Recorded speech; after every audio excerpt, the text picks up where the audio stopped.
All right. Well, you're listening now. 5 minutes in. So sorry. That was boring. I am Ty. Otherwise known as Geek for Hire. This is Regenerate Talk, but a little bit more something different. We're doing a DCEU retrospective, so it's everything from Man of Steel to Peacemaker. And today, joining me, we have, of course, Adam Sandler's Big Wheel. I almost forgot your name, or Bryce. I mean, And I'm semi-retired at this point. you're like Mike Tyson in a way. Don't make me go The, further with the that. Brett Favre of the Instagram comic community. Like, I come back eventually. yeah. And one of my very good friends, collaborators, and joining me from the freak side, Seth. Make yourself known to the public. I am Seth, and Okay, that's I it. That's make it. That's it. shit. Shut up. I don't care. I don't care. Okay. Anyway, so today we're here to talk about Man of Steel and Batman versus Superman. Uh, both of which were released 3 years apart. Both of which were introductions for iconic characters. One of which was actually good. Um, We'll yeah, get there. yeah, I don't know yeah. about that. I don't know if I would say actually good, but it is Actually a good? marked I don't. I improvement. don't. One of I don't them. know. I don't One know. of I them. have one that I'm a little biased towards. I One of have them. one that I'm a little biased towards. Well, I'm biased towards both, but in I, different I ways. I know your thoughts, Ty. I'm curious to know Seth's thoughts, at least on Man of Steel, because I I know I think you got. it's I, all disagree. I, unanimous with But Man of Steel. I got some thoughts. all right, how about But yeah, you go ahead first, Seth. open forum. Open forum. Okay. Well,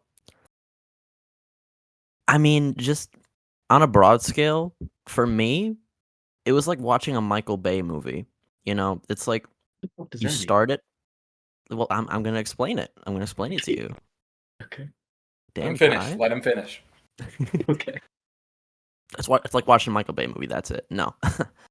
It's you start it and you're like, man, this is way cooler than I remember. This is fucking awesome. And then Mm-hmm. flash forward to another 2 hours into the runtime, and you just get hit with the second wind of like, why the fuck am I wasting my life on this? Fair enough. Fair It's enough. like That's interesting. it's just it presents a lot of interesting ideas that I feel Mm-hmm. embody Superman. Like it talks about hope and all that, Excuse but me. you're good.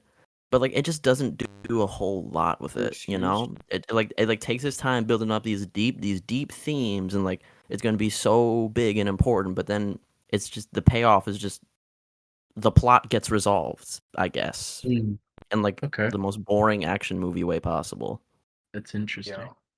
I That's would I would interesting. say BVS is much the same in terms of like it kind of like poses a lot of ideas, and then Mm-hmm. at the very end they just kind of forget about it and are like, oh man, like and then Doomsday showed up. Yeah, yeah. I I do think the feel go ahead. no, please go ahead. Oh, I was gonna say that I do think the difference, though, I do like BVS more because I feel like it has a better grasp on those themes. At least, Yes. it feels like Mm-hmm. for Man of Steel, it just brought up the themes occasionally. Like Mm-hmm. 20 minutes of action happens, and it's like, remember, Cal, you have to be hope, and then more action, Fucking and god. then Holy fuck. what? It's like brewing in me. It's like brewing. It's like every oh it's just so interesting. Mm. But then with BVS, like Mm-hmm. even just watching the opening, I can feel them Mm-hmm. like planting the seeds of the themes of the movie. Like it just feels all together more coherent, you know? Mm-hmm. Yeah. Yeah. I I definitely agree. And it's really funny because I've really done a 180 on these movies. Like I mean I never really liked Man of Steel to begin with, mm-hmm. but I used to think it was like one of the better DCEU movies. Mm-hmm. But after I rewatched both of these last year before The Flash came out, and then obviously just rewatched again recently. And both viewings have just solidified to me how much more, like you said, Seth, like it feels more confident in itself almost. BVS does Hmm. compared to Man of Steel, which is very. I don't even know if all over the place is a good word. It just like it can't like sit down for 2 seconds and Right. like let Mhm. you settle in with anything. Because to start, maybe we should try to go to chronological order with this movie. But like the Yeah. opening scene of Krypton, like on its Jesus face Christ. value, is like kind of a neat idea. And I like the Hmm. Mhm. general concept of having it actually look alien for Mhm. once, because for one, you want to make it obviously different from what Donner did. But Hmm. Right. also, it's like, let's make it feel and look like an actual alien world. Cool, awesome. Let's Right. do that. And I think it's effective in doing that. Hmm. But most of it, you're spending time with Russell Crowe on a discount avatar monster, Right. like riding through it as explosions go off everywhere. With those So you don't cheesy ass even zooms. so you don't even understand how that society works Hmm. before Mhm. like you see it destroyed before your very eyes. Right. Right. And like I feel like the point of that is to like set up Zod's side of things, but we barely see Zod. It's just all Russell Crowe, you And know? no, Zod comes in and he just looks like the biggest ass wipe ever. Like we never really get why. Yeah. Like, well, I guess okay. So I have a few problems with the whole Krypton stuff. I think personally, um, so it not quite a side tangent, but I feel like the prologue could have just been like a short film. Like Hmm. if it was Yeah. so like Blade Runner 2049 or whatever, one of the more recent ones, what they did before the release is when they had like supplementary stuff, they had they had short films. Like I think there was one with like Dave Bautista's character. There was one with like it was just stuff to expand that story.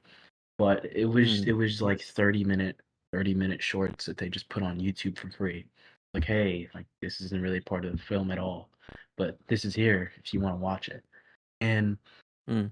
honestly, I thought the Krypton stuff, it was like longer. Like it was a little longer than I imagined it was at first. I was like, I don't know, I think I clocked it around like 20 minutes or so, but it's Hmm. a really useless 20 minutes. Yeah, Like it does it's a absolutely pretty nothing. infamous aspect of the movie. It does nothing for me. It Right. it doesn't it doesn't establish okay, here's and this is like movie wide. It establishes the Kryptonians in a far less flattering way than I think was intended Hmm. because and I feel like they could have been smarter with this is this whole principle of Jor-El and Mother L sending Kal-El to a different I think it's planet to reset. Lara. Thank you. Mother L. Um, um, Mother L. Daddy L to and Mother L. to restart the Kryptonian race and essentially imply just colonize whatever planet he ends up being on by becoming their savior. And that narrative becomes like a movie wide narrative. Like that never Hmm. stops, which is really weird to me. Until Um, they start fighting, that is.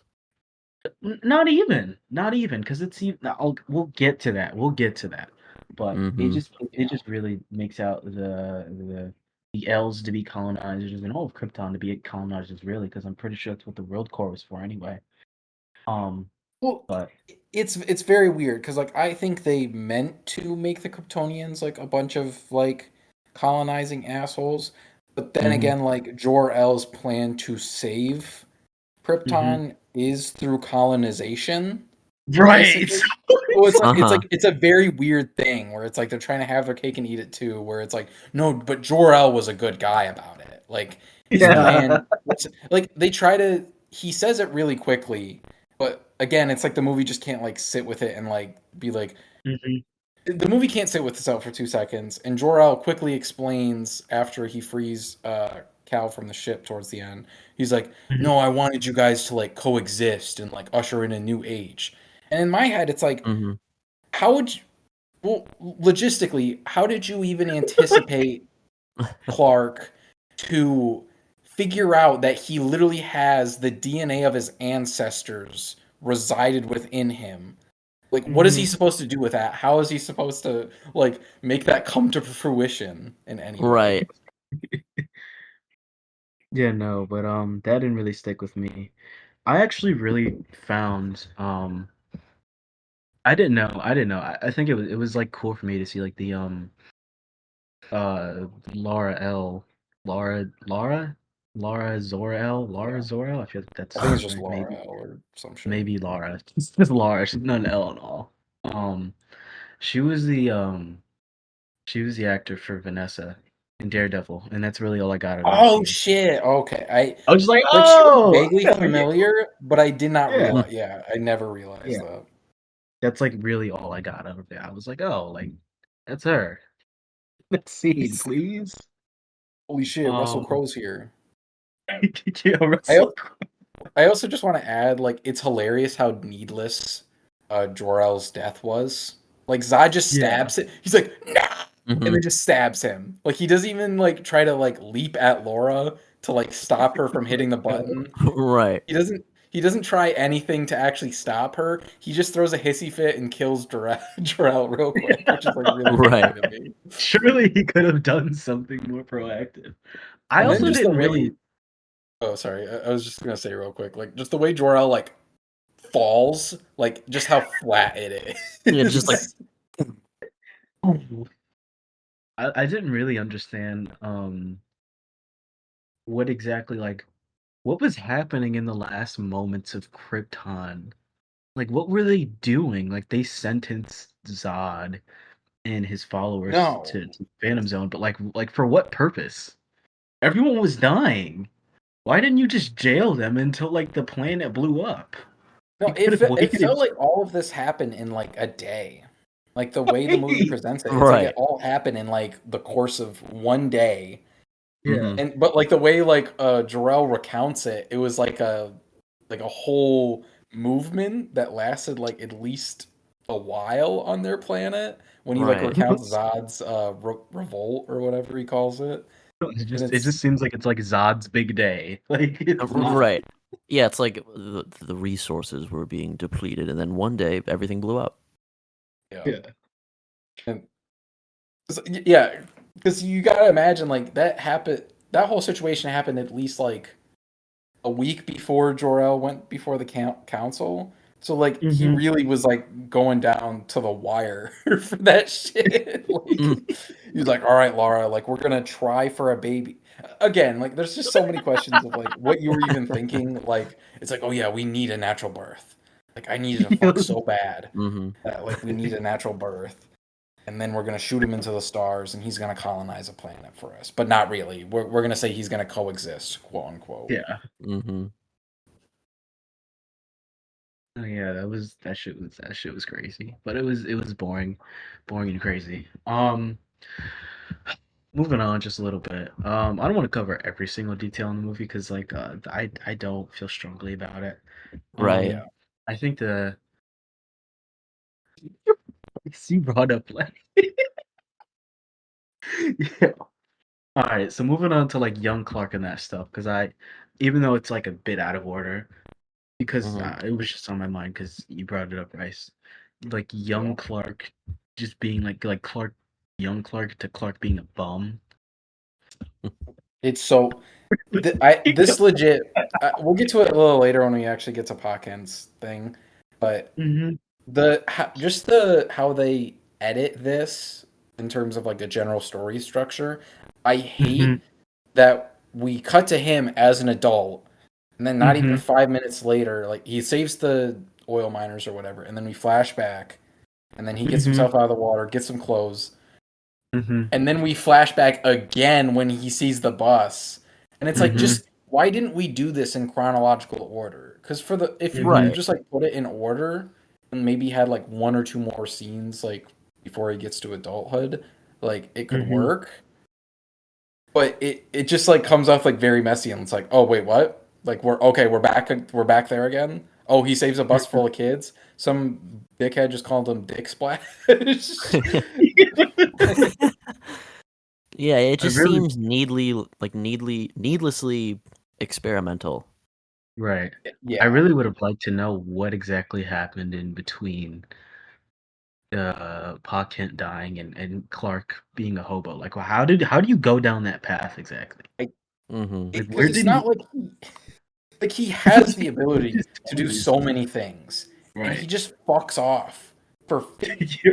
Okay, I'm gonna get to it right now. Actually, Yeah. I didn't realize this. I thought Clark was like early 20s, maybe Mhm. 25 in this movie.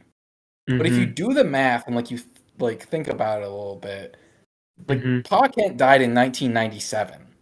Mhm. So, and this movie takes place in like 2012, 2013, like somewhere around there. Like probably like Mm-hmm. close to release when the movie actually released. Right. Mhm. So Clark is pushing 30 or at 30 at this point. What the Yeah. fuck has he been doing for like 13, 14, 15 years since Fishing, his I Yo, dad guess. died? yo. I don't wanna like interrupt you guys like podcast or like nothing, but like why was Ty looking at Jerkmate? Why were you looking at Jerkmate, Ty?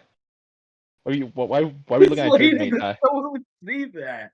Why Why did it why why take so why long? why why were you looking at Jerkmate while you were looking up shit for the Vikings, Ty? Give me Why did give me an that answer. take everyone so long? Your fucking name is covering it. That's why. No, none of you just opened it. Whatever, I man. said that Whatever, man. over. Oh yeah. Man of Steel. That fucking movie, man. What a snooze fest. I didn't get past like the first 30 minutes, but like when Zod got his like neck snap, that shit was crazy as fuck though. Okay, bye. Okay, thank you, June. Okay. That was June's contribution. Um, I forgot where we were before this. Oh, that's right. Yeah, no, Clark didn't like he didn't do anything. I don't think. Like he seamlessly just like wandered around He was for just like fishing. 14. Of course, I come I don't quick. I know. got fish to catch. The way Ma Kent had um responded when he returned to the farm, it seems like it hadn't been that long. I In mean, like like if you haven't years. seen your Yeah. yeah, like surely if you haven't seen your child in over a decade, like it's a pretty milquetoast reaction to have. Like, how Yeah, do you so know he's like he not? had to have like at least visited home a few times like throughout the Hmm. years, and like never was she like, Hmm. listen, I'm not calling you a bum, but like, what the fuck are you actually doing with your life? Yeah. You're welcome here Yeah. on the At farm. 30 years old, he finally decides like maybe I should actually get a job for myself instead of like fucking bumming it on the side of the road and Right. asking for rides when I can literally fly. Which I know he doesn't like know that yet fully, Hmm. but still, like I he mean, at the very least, he seemed to be like working odd jobs because he was on the fishing ship and then he was working in the bar, you know? yeah, but like anytime he faces like a mild amount of resistance or like save somebody, it seems like he He just just fucks off somewhere else. yeah. Like he's This is like, true. Yeah, like and like I feel that's like I feel like that's the intent, you know? He's like denying his destiny and all that, but Oh Jesus, I know we had Zack Snyder in here with us. it's but I'm saying like it's still weird considering how many years have passed. well, it just makes him. If that's the thing is, it's very hard to actually root for this characterization of Clark because he just seems like Hmm. such a fucking bum about Oh Right. yeah. everything. Like he gets in his feelings about things like so immediately, and it's not like he can't. Like I like that. Like I do like that aspect of him. He is affected by things and that he Hmm. has somewhat of a reaction, but when the reaction is always to fuck off and mope, especially in Batman versus Superman after the Hmm. hearing incident, Yeah. like he's like, oh, I'm gonna go do what I usually do and just climb a mountain or something and be a nomad. Hmm. Like it doesn't make for an interesting character. It just makes for a guy like you don't Hmm. want to follow at all. Like Yep. you And you then never actually get a sense of him. Yep. And then one or more of his dead dads has a little talk with him, and he's like, "Oh, okay." Yeah, like he just needs a pep talk from his dad. Yep. Either his dad to say, "You are an ideal to strive towards. You are a little fucking god. You are like Mm-hmm. you are so You're cool, literally Clark. You're God, so Clark. cool. Like, Yeah, grow you are up. so cool." To the other dad being like, "Listen, I don't give a shit if you save those kids or not, son. Like, I just know you have a great purpose, and God will show you the way. Manifest Yeah. destiny and all that." No, yeah, I Especially the bar scene like always kills me because like the guy literally just splashes a drink in his face and that's enough for Clark to piss and moan his way to quitting the yeah. job. He's Yep. like, no, Quits on the I'm gonna spot. leave. Leave me alone. And again, like if we saw him like firmly stand up for him, which like I guess in a way we see him stand up for himself, like in terms of like punching Zod. But like Mhm. it's such like a next level extreme that it's like, yeah, of course you're gonna punch him. Like he was threatening your mom, dude. Like Mhm. I'd hope you'd do something at that point and not be like, oh, Zod's bullying my mom. I better go craw fishing with Deadliest Catch or something. Yeah. I think the thing is though is that like the everyone and this just really bothered me, and I think I had mentioned to you, Bryce. It's like everyone in the movie is just like they're all such downers. Like everyone, Mhm. like almost It's everyone, is just like, Yeah. no, we don't want Superman. Nobody would love you if you were Superman. If you were Superman, we'd probably like kill you or something. Like you're Mhm. ridiculous, Clark. Like why are you even doing this for real? Like seriously, if you even consider doing this, you should be like God or something. Like Ken over here just be like, yeah, you probably should you probably should have punched a hole through his brain, but if you did that, what then? And they take you away. Shoot me in the head. Hang your mom from a tree. Make it a murder suicide. Then what? Then what? Hmm? then what, Clark? Then what? Did you feel good about yourself when the when those boys on the wrong side of the tracks come from us? Are you gonna feel good then?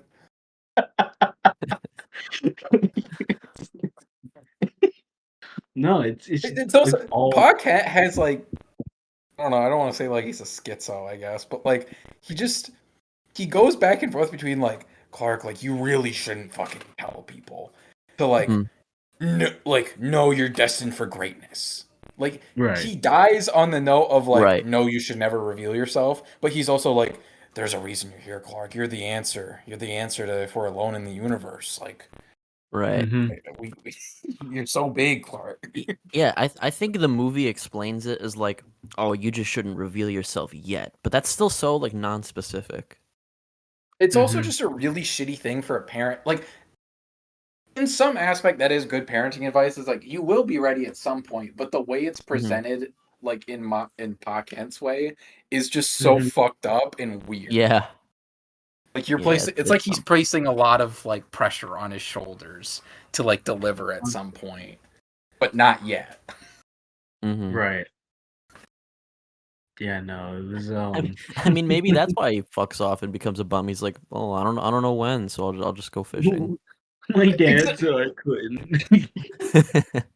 And if during that time we actually saw him like trying to find himself, like similar to like, Bruce fucking off and going to like random countries and training himself Mhm. or whatever. Like if we saw some of that but with Superman like on like a spiritual level trying to find himself, Mhm. Mm-hmm. then that would be a good movie. I'd be more I'd be more inclined to watch that and like get behind Clark as a character.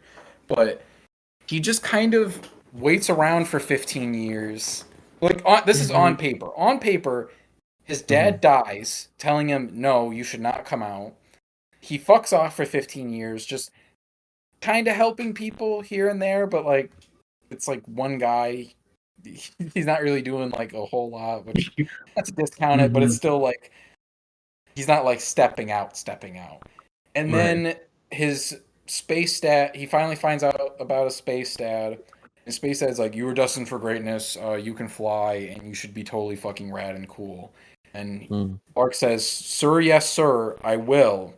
Mhm. And Lois Lane is basically kind of encouraging him to do the same thing. She doesn't really encourage him, but it's like he doesn't trust humanity or feel like he can step out until he has some pussy, I guess. I guess so. Dude. It's especially in Man of Steel, it feels like a weirdly conservative vision for Superman, It because is. in BVS especially they really emphasize like no.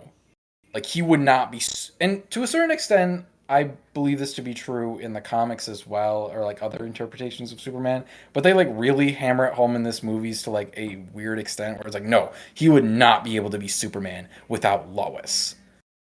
Like, if Lois wasn't there, he would not be Superman. But in the movies, it feels like it's like he would think nothing is worth fighting for if she wasn't around, and like he would just give up. Whereas I feel like other and I don't want to play that game too much where it's like, well, my version of Superman's cool or whatever. But I just feel like it's more interesting to have a guy actually care about saving people and being a good guy than some guy who, once he faces an ounce of personal turmoil, just shuts down and proceeds he just recedes into himself at the slightest sign of adversity. Right. And the crazy thing is, like, that never ends. Like, it's just a thing for all of Cavill's Superman. Like, he's just destined. Like they even centered Lois. Like, oh, like Lois is the key. Like, Lois is the key. Right. Superman doesn't have Lois, he just goes crazy. Like, that's really bad. It's really bad. It's that doesn't create a compelling, like, to me that's like almost like Homelander level, where it's like if there's only one person keeping this guy in check, that guy's not fucking okay. Like that is not someone like I want to place my faith in at all. Yeah, like it seems like they were going for like the whole like she's my rock, she's my everything type thing, like, but to such an extreme degree. Yeah, like and I'm not saying like he shouldn't be affected by it. I'm not saying he's like, oh, my Superman would like just not fucking care if his Lois died or whatever. My Superman would be an alpha male. Doesn't need a woman. My Superman would just go on the Sigma grind set, fucking pound some shit out, and be awesome. But what I'm basically saying is like, Lois shouldn't be the thing that keeps him like that, like wakes him up in the morning, kind of thing. Because like I don't know, this sounds like a humble brag, I guess. But like I'm getting married. Like obviously I have someone in my life who I love very much and is a big reason like why I'm so excited to face each day. But I also know she's not the reason I'm like continuing to live right now or be a good person. Like obviously after like a certain point after she died, like I know I would be able to recuperate myself to a certain extent. But with this version of Superman, if Lois died, he would clearly fall to Darkseid and form a militia group and kill Batman, I guess. So if I die, you're gonna get other bitches. No, that's not what I'm saying.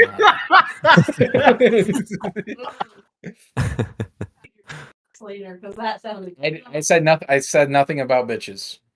I meant like in the sense of like I would be able to eventually heal and move on with my life, not in the sense of like being able to. I'll explain this later, okay? He's on that alpha male Superman grind set. You just gotta understand. Is there proof now that you can move on? You better put that to the test. I'm just saying I could function day to day. I could function day to day. Better. No, I know. I would live for our cats, and then past that, we'll go from there. Leave with the cats. That's all you gotta do. Okay. Make it the cat lifetime. There you go. Cameo by Mrs. Big Wheel. Beating on you, Bryce. I rescind my statement. I'd be devastated. I would definitely make a militia group and kill everybody in the name of Darkseid. My Yeah. parademon army, Of sick course. the Bat Vigilante. Yeah, no, but I don't know. I think just overall, just Man of Steel is like a really, really, I don't know. I just found it. I don't know what I thought it was, but it wasn't that. It just ended up being like a really, really exhausting experience to sit through. I've really Yeah. found I think like one of the funnier, like, it has a lot of funny gags in it. Like Mhm. Lawrence Fishburne's Perry is just hilarious. Yeah. And Dude, every in time BVS, he fucking killed me when he just straight up called Clark a nerd. Yeah. He said it like so like with such vitriol, like he genuinely hates Clark. he's Mm. like showing up to his house at his funeral. Like the last thing he didn't say to his face is that he was useless. Yeah, Like it's he like said he's a fucking nerd and you should fuck Right. off trying it's to like be the there's good some guy calling out pencil Batman. pusher. What's Clark Kent? Mhm. Like, ew. And I really like how Jenny's only purpose in like both of these movies is just to go, I don't know. Like she doesn't like she doesn't do Wait, anything. who? Jenny. Who the fuck is Jenny? Exactly. But she's Is like she one of like the is better she's like a like one of part the of the Daily Planet people? yeah, she's in the Daily Planet. She's Oh, one was of she the like the person who was like under the rubble and like Perry like stayed with her? Like yeah. they were about to Yeah. get fucking crushed by rubble. Oh, okay. Yeah. Oh, I want to I do want to go into this a little bit. But like hmm the depiction of the US military in this movie in both of these movies, I guess. Like in this movie in particular, I don't know if they're trying to make them look like dumbasses because there's that scene like the world engine is going and they try to shoot missiles at it and then immediately the missiles are shot down and the missiles just go everywhere and are hitting random civilians. Mhm. And instead of thinking, okay, we should stop that, they're like, hmm the missiles aren't working. We need to get closer. And they try to like get the jets closer, and then the jets start flying into fucking groups of mobs of people. Mhm. And again, I don't know if that's purposeful to make them look that stupid. But at the same time, like it feels very military propaganda because instead of Clark just handing himself over to Zod, like just going up into space and being like, "Hello, Zod, like it's me, like here I am." He goes through the hmm U.S. military to do it instead of just doing hmm it himself. Like he always needs Right. a hmm babysitter to do any action in this Mhm. movie. Yeah, no, I really found I thought it was like interestingly because I think it just might be unintentionally like anti-military because of just how incompetent they are as a whole. Yeah. Like Mhm. I'm pretty sure what's his name? What's his face? Detective Stabler. Like he left SVU for this. Which is ridiculous. Really? Like, I'm for pretty sure he for a did. 5 minute role in Man of Steel? Wow. Like, I'm pretty sure, and it's like terrible.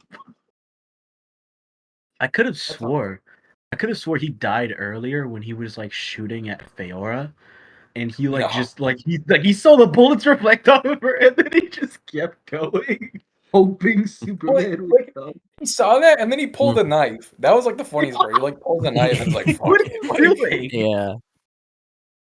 like you just saw that bitch take out 3 guys in 0.5 seconds, and you Mhm. filled her with bullets. What is that knife gonna do? That's not gonna make you look more badass. Somebody's gonna find your body afterwards and be like, "Yo, this guy tried to use a fucking knife on this bitch."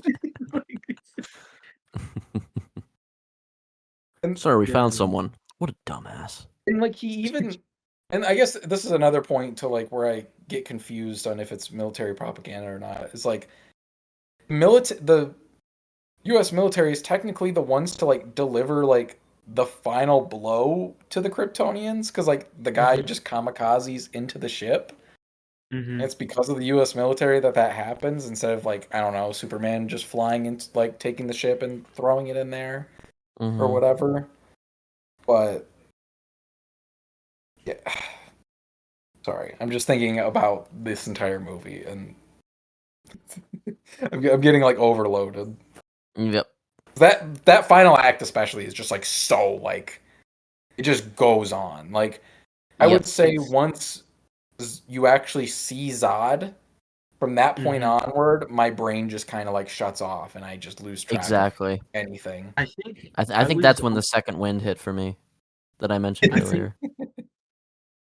I was watching the section after like um the world engine had been destroyed and Zod comes back down to like the crumbled remains of Metropolis or whatever, and he's like, "You took my world." I was Yeah. thinking in my head, why didn't we just start with this? Like, why wasn't this just done earlier and not 20 Mhm. minutes before the movie ends? Because I feel like this is a No, far more actually. compelling Zod than whatever we're going for here, because it's simply just restating whatever everyone was trying to say about Krypton. Like when Mhm. you think about it very deeply, like you said, like there was no big difference in the ideology between Zod and Jor-El. Mhm. And so like why not just like turn up the crazy ideas meter and make it like, oh well, like yeah, they were like colonizers, and now Zod is like fully just going on genocide because he thinks like he missed out on his entire race, like his entire race is dead now. Like it Mhm. was like really, it would have made at least that final moment when Clark snaps his neck a little more resonant for me, because Mhm. like even Yeah. though he had those like little moments with like Ma Kent where he was like, oh, like yeah, I know where I'm coming and I know where I'm from now, like I know my parents, which is a really awkward position to put your own mother in, by the way. That's very awkward. That's one of the scenes I um actually do like yeah. in the movie, just because it Hmm. feels like an actual grounded scene. Just to see Hmm. Martha like be like, oh, like that's Yeah, good. Like I'm happy. Like she's like trying. Like you can see her like trying to muster up some amount of right. feeling for it, but is like so distraught at the same time because now it's Yeah, that like was very strong. yeah, But but I don't know, I feel like they could have just streamlined the plot a lot more easy if they just did oh, the whole world engine stuff in the second act. so much of Hmm. this movie could have been. I feel like so many plot elements could have knocked this. If we just changed like one thing, it could have been 30 Hmm. minutes shorter. Like, why the Mhm. fuck was there a Kryptonian ship in the ice for 3,000 years? Like, just for Clark to find? Why couldn't we just have it where, like, Daddy L just communicated through Clark's ship? Hmm. Like, why didn't we just do that? So then we didn't have to do a Mhm. whole, like, and it's, I guess you could argue it's a way for Clark to meet Lois. I feel like that's pretty like stretching. Like that's kind of stretching it. Like you could Mhm. invent literally any situation. Like she could be Hmm. covering the oil story. She could be Right. covering some jackass who destroyed an 18 wheeler outside of a bar. Mhm. um, but there's like a lot of other quicker ways to get Lois in the story without having to bury a Kryptonian ship in ice. Yeah, no. Mhm. I Just to get to Jor-El. while we're on Yeah, the it topic feels like what? just real quick, while we're on the topic of Lois, I really just did not care. Didn't care for her Yeah, at all just in this kind of movie, whatever. Yeah. BVS. I don't know. I'm not like the Yeah. biggest Amy Adams fan, but I really like her in fucking Enchanted. I thought she was like Oh my magnificent god. in Enchanted. She Mhm. the fact that she like seemed to put more was more animated and like excited in Enchanted 2 of all movies. A movie I fucking despise and makes me upset. The fact that I like her more in that movie and think she was giving a better performance there than this movie. And it's not like she's doing a bad job. I don't think she's doing a bad job in either movie. Dead right. But like, I just don't think her yes, character's given a lot to work with. exactly. Like, she is such a nothing character, and like all she has is investigative reporter, and that's it. Mhm. Mhm. There's not really much else that seems to like drive her outside of like investigative reporter, and she cares about Clark. And Mhm. that would be fine if I bought into their relationship, Mhm. but nothing about their relationship is compelling or like worth investing into. Mhm.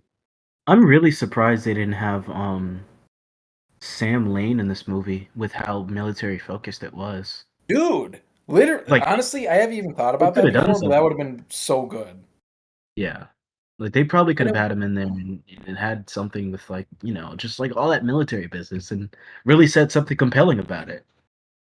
yeah, But and no. it would have justified Superman actually going to the U.S. military in the first place instead of just going up to Zod by Mhm. himself. Like if Mhm. Lois's dad was like a part of that whole thing.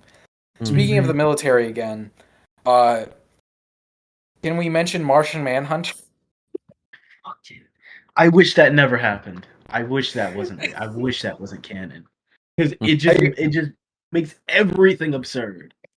It Yeah. makes it 10 times stupider. Actually, everything like with that character is 10 times dumber with that reveal that he's Martian Manhunter. I took some notes like while I was watching the movie, and I just put at one point, "There's no fucking way that's Martian Manhunter." Right. Exactly. 'Cause I think it was during the drone scene where he's like, "Well, how do you expect us to trust you?" And like, we need like some kind of surveillance, like for the safety of the American people. It's like Martian Manhunter would not give a fuck. Like, Mhm. why would he? Why would he be this man? Like, what if he was going to impersonate anybody? Why this guy? Mhm. Yeah, No, that he's definitely seemed like a retroactive decision. No, Completely. The I know it moment. wasn't. It wasn't. It was really, really badly written. What do you Like mean it I think wasn't? it was the thing with like um I think Zach well, I think obviously like the key players in the Snyderverse are like, Superman, Batman, The Flash, and Lois Lane. Mhm. And everyone besides that was just like well, and Cyborg too, I guess. But Mhm. everyone else besides that was just like, okay, like who else? Who else can I throw in? Who else can I throw in that'll like make for a good story? So it was like me I can imagine some of the league members um like Martian Manhunter just kind of being like an afterthought in that sense and not really I For legitimately sure. knowing think once why he he was there. realized I think this is it. I think once he realized he couldn't do Green Lantern in Mhm. his Justice League, Oh he shit, just that's was right. like, yeah, That's like once he right. realized he couldn't do Mhm. Green Lantern, he just, which I think he might have even said this himself, he just did Martian Manhunter, and he was like, Yeah. oh, like Right. there's a guy right there. I like that actor enough. Like, why not just make him Martian Manhunter? Right. Even Yeah, though it because doesn't like make there's even any fucking sense. because there's even the deleted scene from or deleted concept from Zack Snyder's Justice League where it's like it was gonna be Green Lantern, but it got changed. No, it's not a deleted concept. It's in he released like an actual picture, like they shot it in his garage of like Yeah, there is an actual picture of like that guy as Green. I think it's like Wayne T. Carr or something like that as yeah, John Oh it Stewart. was yeah. John yeah, John Again, Stewart. which Right. that's still stupid because it begs the question: where the fuck was that guy? What was John Stewart Mhm. doing during Man of Steel? What was he doing Right. during Yeah, the what were Doomsday any of the situation? where was Mhm. Like, yeah, Earth's where was this Green fucker's Lantern at? while it was getting absolutely destroyed? Mhm. Yeah, I feel like the entire planning process for these movies was just like, oh, it'd be cool to bring in that guy. Yeah, it like he literally just it's like oh it came to me in a dream and then like he just wrote it down real quick and it was in the fucking movie at that point. Yeah. Because I remember distinctly when Zack Snyder when in the pre the Snyder Cut is a real thing era Holy I shit! remember That's he like so. posted a storyboard of the general turning into Martian Manhunter, and I was like, "You're fucking kidding me! Like, there is no way you actually planned that out in any conceivable way. Right. Maybe since Batman versus Superman, but definitely not since Man of Steel." No, Yeah, he did no. not think that out in Man of Steel. Oh wait, no, wait. Actually, I think he knew he wanted that actor at least to be a big part of the DCEU because for the announcement for Batman versus Superman, he was the one that read out Bruce's line from The Dark Knight Returns for the reveal Oh, okay. Batman versus Superman. Mm. So I don't know. I don't want to throw I don't want to fight that too much because I don't want to give Zack Snyder too much credit, but I feel like maybe he knew something. Maybe he had like an idea. At And the it just wasn't at the very least, in the movies themselves, it does not Mhm. show that he had an idea. No, Right. It does not not at show- all. it does not Which is communicate- evident. Like that could go for a lot of things. That could go for a lot of things in these movies. Oh yeah. But yeah, Man of Steel, not my favorite at all. I think I rated it like 3.5 stars, maybe. Um, I don't know. It's. I think it's a good college try. I don't even know about that. I think the last 5 to 10 minutes are Mhm. like it like gives you the hope that like they're about to give you like a genuine Superman movie, but then obviously you don't get Right. you get something else entirely, which I am like more privy to. But at the same time, it's like the ending is like really repping you for like, yeah, in the next movie it's like you're gonna get genuine Superman. Like he's Superman now. And you get like not that much screen time of Superman being Superman in the You just get a sequel. useless Right. mopey motherfucker. Like that's it. Yeah. I had one thought. I had one more thought on Man of Steel, but it was like consistently coming back to me. I Mhm. think Seth, you had mentioned like it trying to be like smart and whatnot.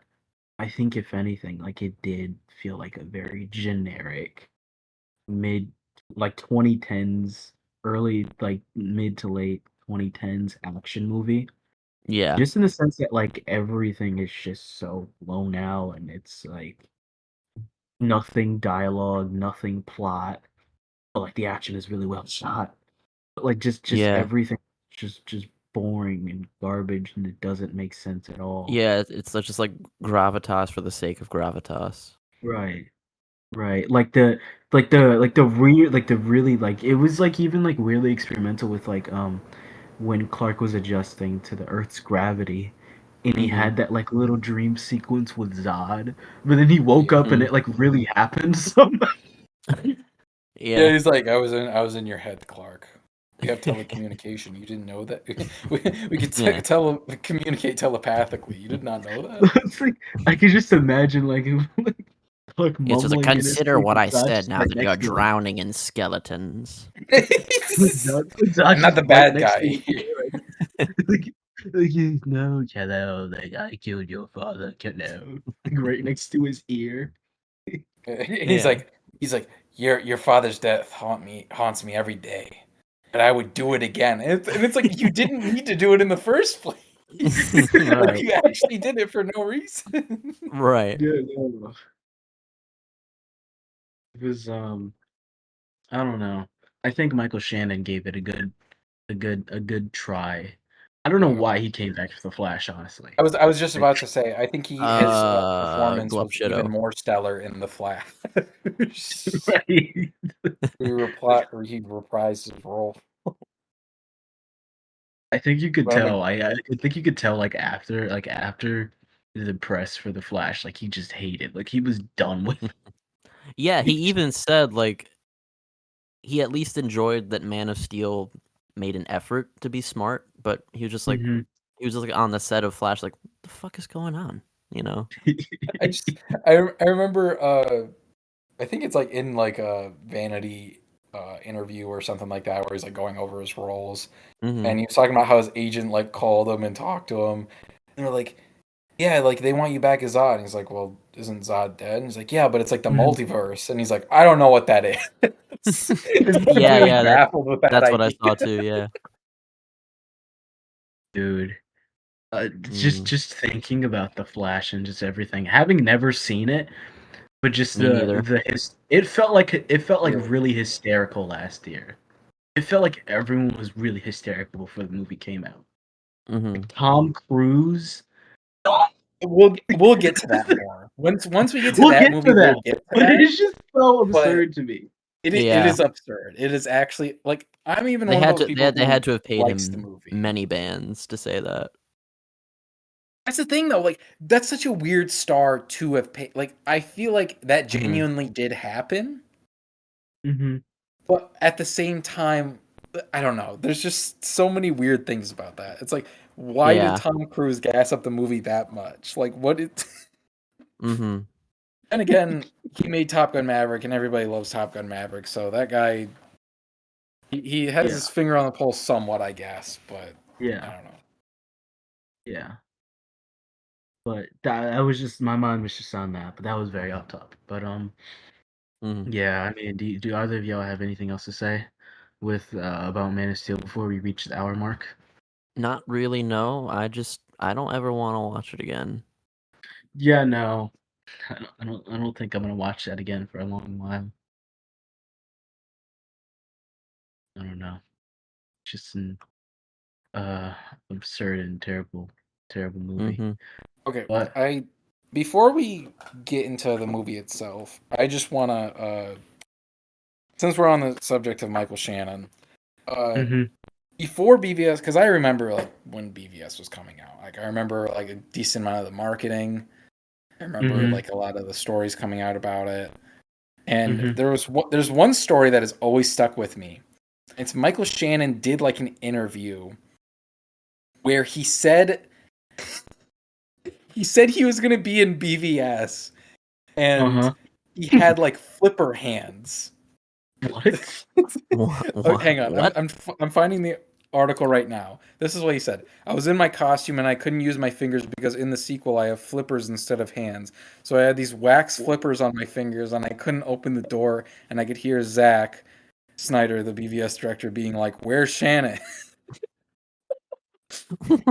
So- What? and then it turned out like he was literally just trolling. He was literally just trolling and he just made that story. Just So, made like that up. obviously now like it's funny, but like I remember reading that article before the movie came out and I was like, what the fuck is going on with this movie? Like what Yeah. what is going on? And then like not that long later it came out that he was just joking. But that article just always has stuck with me ever since What a because it's such a weird thing to joke about. exactly like it's so beyond dumb. Like Like Mhm. middle-aged white drama theater. Like that's something that was like you know, there's the probably a image of drama from somewhere that he the laughed image out of at. Michael Shannon like trying to open the door too and be like, oh, that's also just really gets to me. Yeah. Just serious Um, ass Zod with flippers is crazy. Yeah. but yeah, The next I will evolution, open Cal. it. I'm the next I'm the next stage of Kryptonian evolution, Cal. That's Doomsday. It's just Michael Shannon with flippers on, smacking Mhm. the shit out of Superman. Yep. probably a concept. It's probably a concept. It's Mhm. somewhere out there. Can you believe that Man of Steel was actually supposed to be in oh my god, I sound like a fucking can you believe that like Man of Steel was actually supposed to be in like the Nolan verse at first? Because Nolan was the I one who produced Man of Steel. Like he was the one. I was like, What oh, was that we ever should make a confirmed? Superman Because movie. I always thought that was like people's assumption as opposed to something that was actually confirmed. No, it was. I'm pretty sure because Nolan was the one that had produced Man of Steel.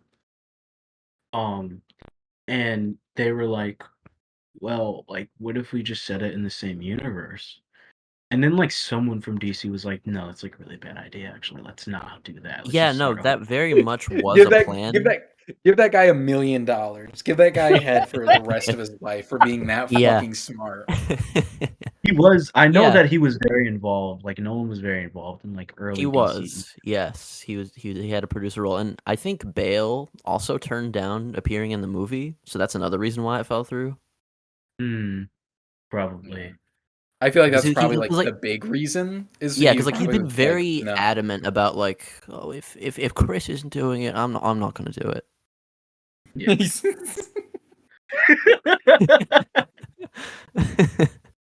If Mr. Nolan's not doing it, I don't think I can do it. It doesn't Let's necessarily stick mean together. just because he said that doesn't necessarily mean it would be bad because like I don't know. I think Thor: Love and Thunder has changed my perception of Christian Bale just as Oh, a yeah. person. Oh yeah.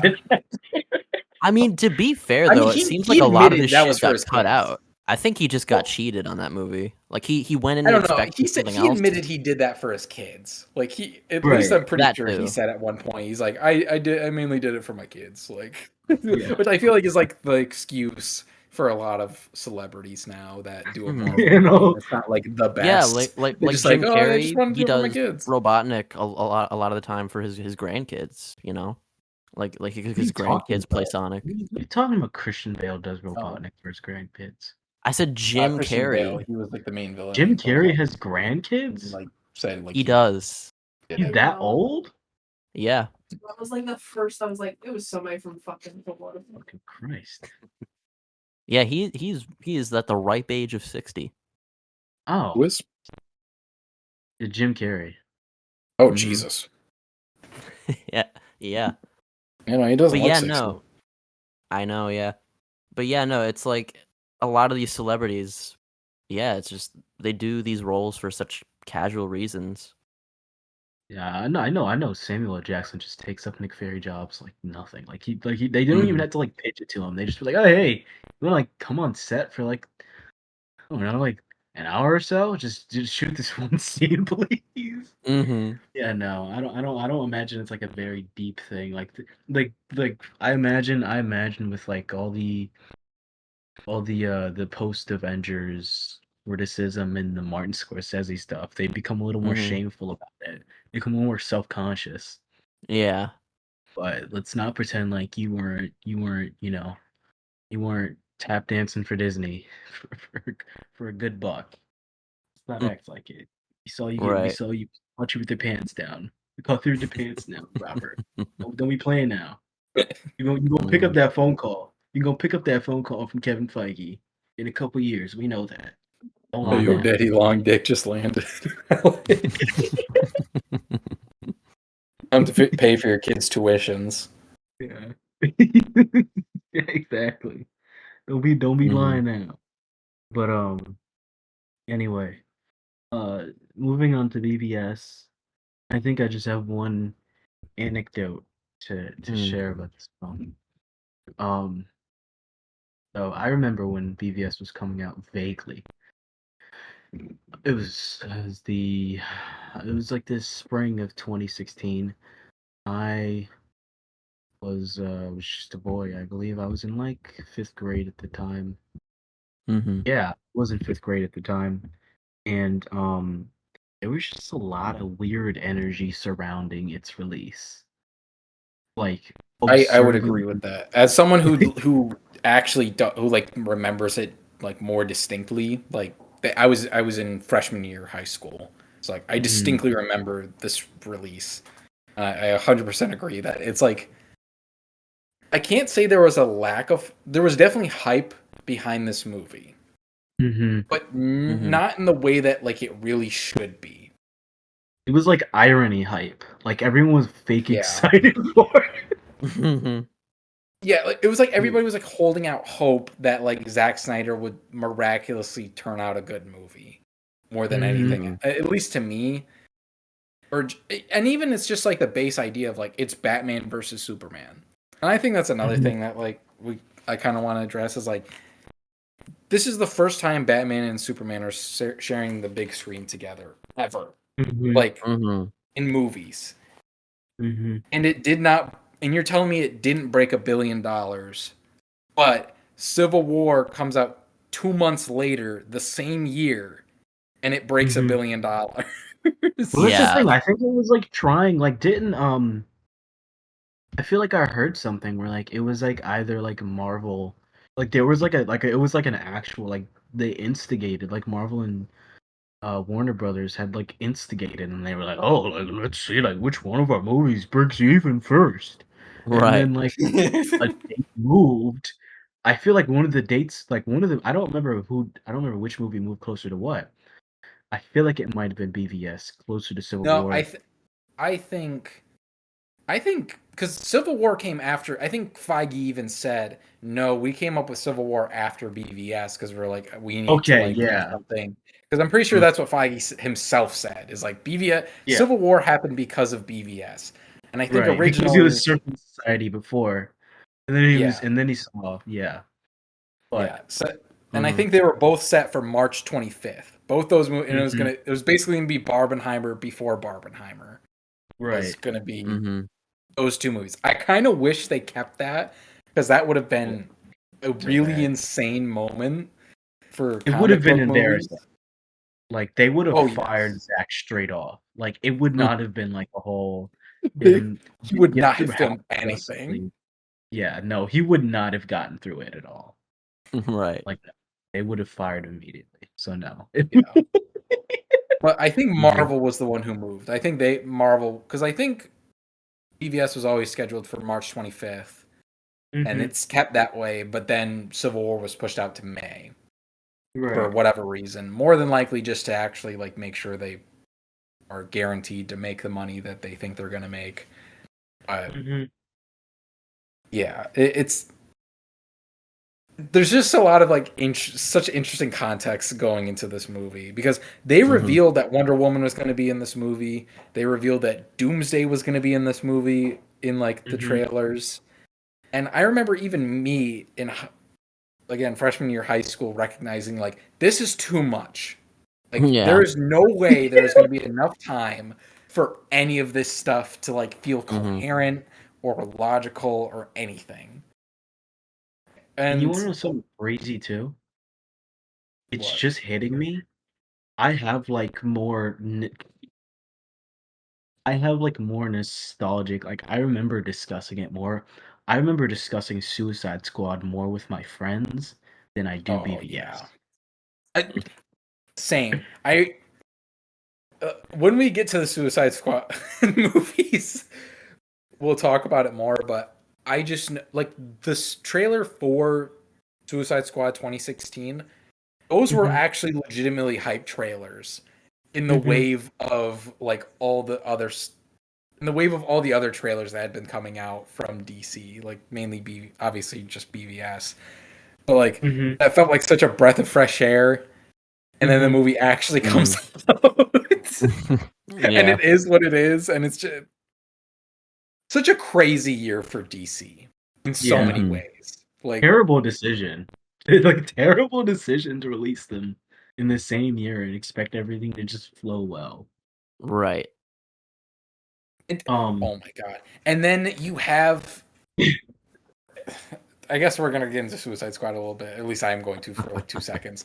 But the fact that there's a scene that the post-credit scene for Suicide Squad is Bruce Wayne showing up and being like, "Give me your files on the Justice League," when he already has some fucking files on the Justice League, is like so funny. And it's like, could he not like have procured this knowledge by himself? Right. Like, what was stopping him? I thought the post-credit scene was like, I mean, it's been a little while, but I've seen Suicide Squad more times than I care to admit. I thought it was like, oh, like, let me get into my Ben Affleck voice. Oh, like I see that you're putting together a team. Well, let me just tell you that I have friends too, and shut this down a minute. Oh, he says that too. He says that too. He's like, "We're gonna gangbang you if you don't fuck off." But like, he's legit. You haven't met them yet. You don't know these people. I was about to say, like, he literally went to her for information on the people he is threatening her with. Yeah. So, because like he gets the information, and he's like, "You better shut down your fucking squad, bitch," and like sets up, and it's like supposed to be a setup for a movie that never happens. That was never going to happen Yeah. anyway. Story of Yeah. this series. Right. Yeah. Story And of this it's series. stuff like that that makes me feel like there was definitely already some disagreement going on with Snyder, and even just like the Mhm. whole like forced like lighter tone of the Suicide Squad movie. You know, like Mhm. everything from like the posters and everything. It's Oh, so like opposite if of you look Snyder. at I had Ty watch it not that long ago, but if you watch the first Comic-Con trailer for Suicide Squad and compare it to Fucking, the it's rest of the night and day. trailers Night and and day. the movie itself, it is like Ty just said, night and day. It Yeah. is like legitimately insane how much they like turn that movie around and we're like, no, actually, it's a fun romp. Like it's a Right. fun movie. Like Yeah, wasn't it like Bohemian Rhapsody for the first one, like the song, and no, it was like Bohemian that, Rhapsody, and then the second one was Ballroom Blitz or something like that. well, the first trailer was like it was like some slow Oh wait, no, it version was of the was joke's it on me. yeah, Yeah, it was I the started a joke joke. is It on was I me or started a something joke. like That's that. right. Oh yeah, I started a joke. That's what it is. And then the second trailer was Bohemian Rhapsody, and that's when everybody was like, right. "Holy shit, this movie looks fucking amazing!" And then it Yeah. was Ballroom Blitz, Yeah. and I feel like everybody was like solidly on the hype train for that movie. Mhm.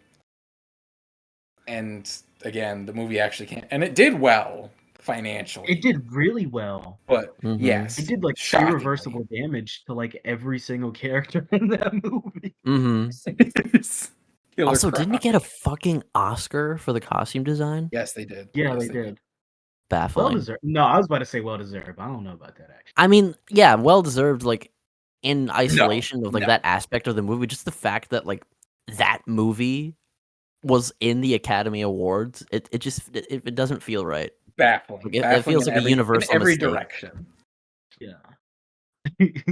I just think But, they thought like, oh, it was the superhero movie. Like, on I don't know. You might as well have nominated Captain America: Civil War for best makeup. Mhm. Like it really like it's not like they were doing anything great. The only impressive prosthetic is Killer Croc, I would argue. Yeah. Mhm. And then like you just have Harley's makeup, but then again, like it's just kind of like a smear job. Which Mhm. like isn't like an insult. It's just that's how Harley is for that movie. So it's like I can't imagine and I someone think doing that Jared Leto's Joker and be like, "Oh my god, like, look at the makeup, look look at the detail." how good that is. And I think people always That point damage to tattoo won the Oscar. I think people also point out the fact that Star Trek Beyond that was a very popular critique at the time was like Star Trek Beyond came out the same year and it might have even been like nominated in the same category and like that had like a Mhm. bunch of like alien prosthetic and makeup stuff and it was like clearly Mhm. more impressive than what Mhm. Suicide Squad was doing and yet it didn't win. Mm-hmm. Anyway, back to the actual movie we were meant to Yeah. talk about. Yeah. Just as a prerequisite, I for because of extenuating circumstances, I could not finish my rewatch of BVS in Yeah. time for this episode. But I do remember the broad strokes very vividly. but you 'Cause like I was saying remember it. earlier. Did you remember it? Okay, buddy. I remember it. Okay, buddy. I remember the movie. I remember the part when Clark got in the tub with Amy Adams. I would used to pause it all the time.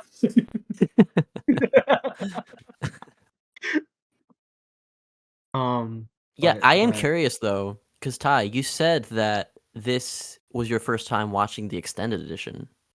right. So I'm curious about your thoughts. We're still talking about Um, deal. We're still talking about no, we're talking about BVS now. Oh yeah, it was so crazy in that one part where that guy blew up.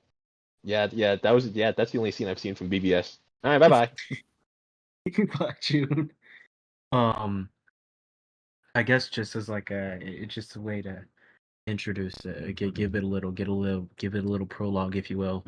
Um, I had seen the theatrical, but many a time. I've seen it several times at this point, and I didn't really mind it. Like, I think it might have been a mix of um, just thinking like really really loving Ben Affleck's performance because I was like younger, and I saw Mhm. Batman, and I saw Batman fighting like Batman. Mhm. But also seeing seeing like some of like the excuses slash explanations slash just some of the Snyder fans both coping and genuinely explaining why they loved the movie, and it kind of made me love the movie a little more even though I didn't really like feel it authentically. Mhm. So coming into this, I was like, I don't know. It's like 3 hours long. That's like a long watch for me. I don't watch movies that long in one sitting. I had to Mhm. break up The Godfather in like 2 sittings. So this is gonna be interesting for me. And I ended up thinking it was like I thought most of it was well, okay, here's the thing.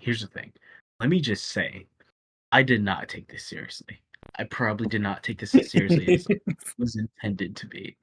Mhm. I recognized this film is definitely like grave serious. Like it was taken like it was like Zack Snyder was like even though he didn't write the script, he was like, oh yeah, like yeah, this is like a really, really deep introspective Mhm. film. Like I legitimately believe that he did not read the script. I believe he no, skimmed the notes of the script and shot what yeah, he. We'll no. get into it more, obviously, but I there's so many moments where it's like he did not read the script. Like Yeah. he did not understand what was supposed to happen with this. Because like what he would say in press and what the movie actually was so different.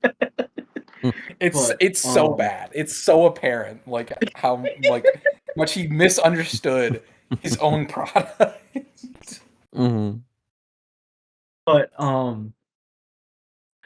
it was I took it as like I just took it as something that like wasn't as self-serious as it definitely was and was meant to be. And like I just kind of laughed at stuff that like wasn't funny like like yes like Lex Luthor. Like Lex Luthor, I laughed at him a lot. I laughed at Perry a lot. I laughed a lot when like every single scene like that I don't know if that was in the theatrical or if they just added more scenes of like people like public figures just being absolute jerks about Superman, like It's just just so Mhm. funny. pouring on television. Like I have never seen this level of vitriol for like anyone. Like I think I told Bryce like Neil deGrasse Tyson being the only person to really understand Superman is absurd to me. Like John Stewart, like John Stewart, just seeing Yeah, in John Stewart one. having some weird fucking bit. He's like, he has 1/3 of the USA's initials in his name or something like that. And it's like, what the fuck are you talking about? I'm like, dude, that's not Yeah. John Stewart. He's We're gonna not wear the saying that. Declaration of Independence as his cape, but he thought that might be too obvious. Yeah, Huh? like I think it's clear that he was trying like the writers were trying to do that like the Dark Knight Returns thing where like the media Yes. would like interject after Batman does something like absolutely insane, but it just Mhm. doesn't hit the same way because all of it like consistently is just like oh like Superman sucks. Did you know that? Mhm. Superman's a horrible guy. He tried to blow up the But he Capitol. saved these people. So it just little stuff like that. My Um, favorite one of these, and the one that always sticks with mhm, me because it really speaks to like how I feel at certain points in the movie, is uh-huh, I don't even know the guy's name, but he's like a famous news anchor guy. Where he's interviewing the senator, and uh-huh. she says something like, "I'm not saying he shouldn't act. Yeah, Like I'm but just there saying like he is. needs like permission." Like she's like, I'm not saying he shouldn't act," and he just says, "What are we talking about here?"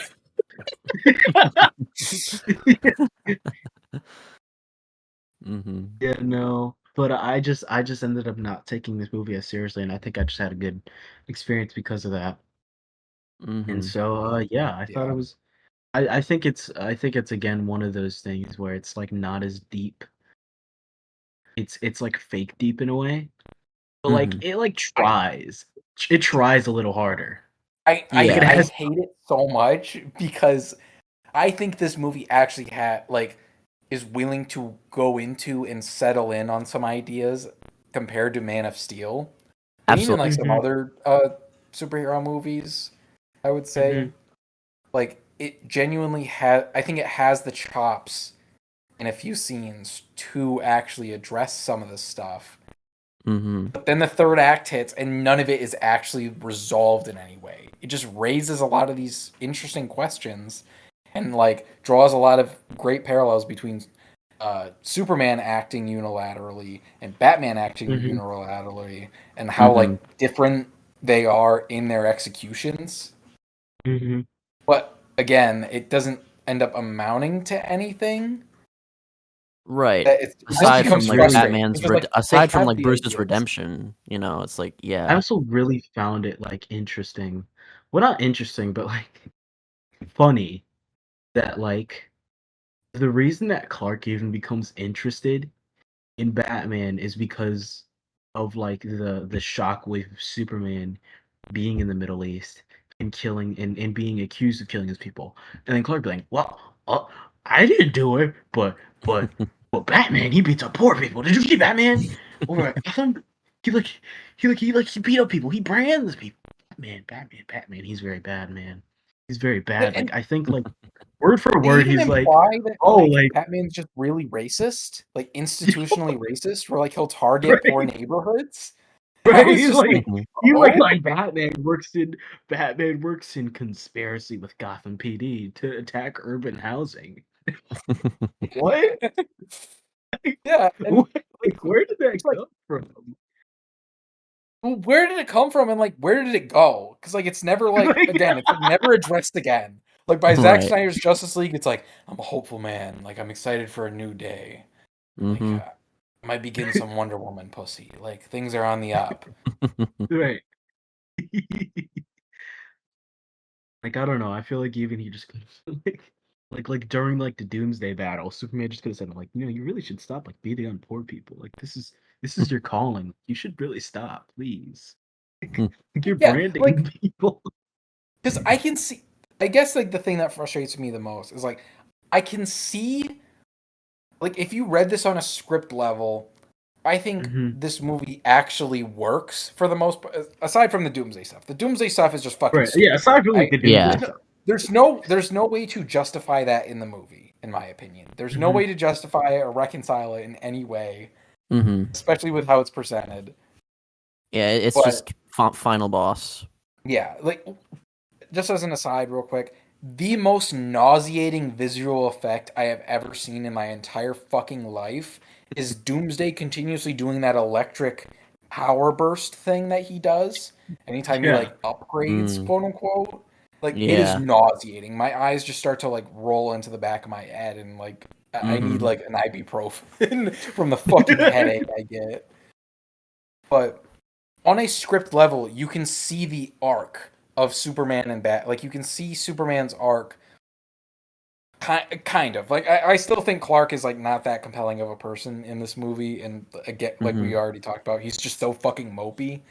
But like, hmm I think it's like he's supposed to get to to like a point where he's like, I don't care what anybody says. Like, I know what I'm doing is right, and like, I'm all about establishing connection, whatever else. And hmm Batman is like has been shutting himself off from connection, and it's not until Superman that he actually forms another connection again, and they become hmm super friends, and they shake hands Mm-hmm. and hmm pat each other's butts. hmm But the way it's presented in the movie is not. It's not good at all. Yeah. It's like Mm-hmm. some scenes it really hits it on the head, and it's like wow, like that's really compelling. And then hmm the Martha scene is this thing that like people always point to, but it really is like a perfect encapsulation of the movie with just how like absolutely stupid Zack Snyder can be at understanding his own like the movie he's directing, because hmm on a dialogue level like it's already dumb because he's like they're killing Martha. Like there was literally so many other ways to because I like it on an idea level of him saying Martha. but there were so many other Mhm. ways for him to say it that him saying Mhm. it like Sloth from Goonies just makes it like funnier, if anything. And it's supposed to be the moment where like Batman was about to like go past his limit, where he was about to kill somebody, and he like walks back from the brink and realizes what he's done. But he's already been killing people throughout the movie, and then the scene directly after that, he guns down those peoples in his big air, like fucking drone airship thing, like to save Yeah. Martha. So it's like, okay, clearly the movie's message isn't killing is bad, it's just kill the right people. Like, make sure you kill the Yeah. terrorists and the bad Kill people and the very Russians. situation. Yeah, no, it was I I found this film to be very like it was I don't know, like I think like you said, it's like it nails things like perfectly. I thought Luther's motivation for killing Super or like wanting to expose fraudulent Superman was like really, really compelling to me in a way, question mark. Because like some of it is like I some of can it is like kind of agree with you. crazy. Like you're just kind of like you just like like it just doesn't make sense. And like the I don't know, I guess it was just a little more like personal. Like I guess I wish like it was just something a little more than like, oh, he just sees this guy doing good things. He like just hates him. Just unexplainably hates him to the point of figuring everything out about his life and setting up a fight and killing him. Like it's like loops and loops and loops with just zero Yeah, connective tissue in sending mind. fucking letters to Bruce. It said, "You let your Right, family die," and right. all that stuff Like it's from like what? Like Superman. it takes like a place like what, like a year and a half after Man of Steel. So you're telling me Yeah, like Luther 18 months like to be where specific. like where did this come from? Mm-hmm. Like I don't I, know. Like I guess like it reminds me of like it's like the exact antithesis of like the like how everyone with like the MCU would go like, oh, like everything after Endgame is related to Tony Stark. It's so boring. Like if it would make a little more sense to me if like I don't know, like Lex's father was killed in the Metropolis thing or whatever, or like I don't I know, I personally like like that it's not Clark anything Kent like that. reported on something. Hmm? I personally like that it's not anything like that, and that it literally is just like, no, I fucking hate what you represent. I think the issue comes in like with how much like they develop on it because it's literally Right, because it's one like so line. contrived to me that it Yeah, feels. it's literally one Mm-hmm. line. He says, "Nobody was there to stop me from stop Daddy's fist" or something like that. It's that one line that like is supposed Yeah. to contextualize his whole character, but it Mm-hmm. comes so late in the movie that Hmm. at that point, because rewatching you kind of like pick up on like some of his nuances and like get the idea of what they're going for. But on a first Mm-hmm. Uh-huh. watch, you're just watching this fucker go, ahoy ahoy, Yeah, like it's just like, Yeah. oh, like like that's all what's that his sticks deal? with you. Yeah, like that's all Yo! that sticks with you is all of his weird ass fucking mannerisms. Mm-hmm. Yeah, and like it hints at it throughout, but like it's so vague and like allegorical. Like, do you remember when Aphrodite or whatever? Like, they just references like all sorts of like historical shit to like weird effect. Hmm. I think it's cool in a way. Like I think the allegorical, like I think that's actually one of the cooler parts of Luther's character is that he like It is references cool. the stuff that's like I just don't it's think it's like like the sum of its parts. well, okay, here's the thing. I think it's cool because I could put on my media literacy glasses and go like, oh, I know these references, oh, the red capes, like, oh, Mm-hmm. and like it's not like quite like a self-suck kind of thing, but it is like a like, oh, this is all like very cool because he's like smart and he's like referencing stuff and like not Mm-hmm. everyone's gonna get it and they have to look it up later. And he'd be like, oh, like Luther's such a cool character. But it's like Mm-hmm. really I think it's cool. personally. It is 'Cause cool. it kind of adds layers to me. It kind of adds layers to his character of how he sees certain things and how he views like authority figures and mythological stories. And so when he makes one up in his head about Superman, it's like, oh, it's Kal-El from space who, was raised in a farm in Kansas and he's here to be everyone's savior. It's like, no, it's like really weird actually. Let's kill this Mhm. guy. Like, I don't know, I guess that's cool to me. Let's just fucking As a, kill him. yeah, let's just kill this guy. Like, it's kind of weird. Yeah. As opposed to like Luther just not going to therapy and blaming Superman on it. You know? Mhm. I'm very much in the middle on this depiction because like I've definitely warmed up to it a lot more because I used to hate this. I used to be one of those guys who's like, oh, why is he doing a fucking Riddler performance or whatever, stupid shit like that. When like What's your that's not it hair? at all. Like he is very like far removed from any of that stuff. He Mhm. just Right. because I think like when you first watch the movie, like all that sticks with you is those mannerisms that he does. Like you're not actually focused on what he's saying. But then like once you actually start paying attention, like you kind of like see what they're going for in his characterization that he is just kind of like a preppy rich boy who's like always had money. Like yeah, he had like his dad was a dickhead, but like he's always had money, he's always been secure. So he's used to like getting what he wants. You see that in the weird ass Jolly Rancher scene where he fucking shoves it at the guy's mouth. Yeah. And like he just has like a certain way he carries himself that is like really that I find really interesting. But then like you said, there's those weird moments where like he really packs it on with like the analogies and similes. There's one I can't remember what he said. Oh wait, yeah, he makes a really weird I don't know what you would call it, but it's like kind of a joke to Batman in the Cell where he said, "Oh, Wayne Manners are out the door," or something like that. What does that and I get it, like it's supposed to be like a play on words almost, where it's like Wayne Manor and then like manners, like being kindly and all of that. Mhm. What is a way? Like he says it so. She says it so like quickly, and that's with a lot of them. Like he says some of these things too quickly to where it's like, wait, what the fuck are you talking about? Right. Yeah.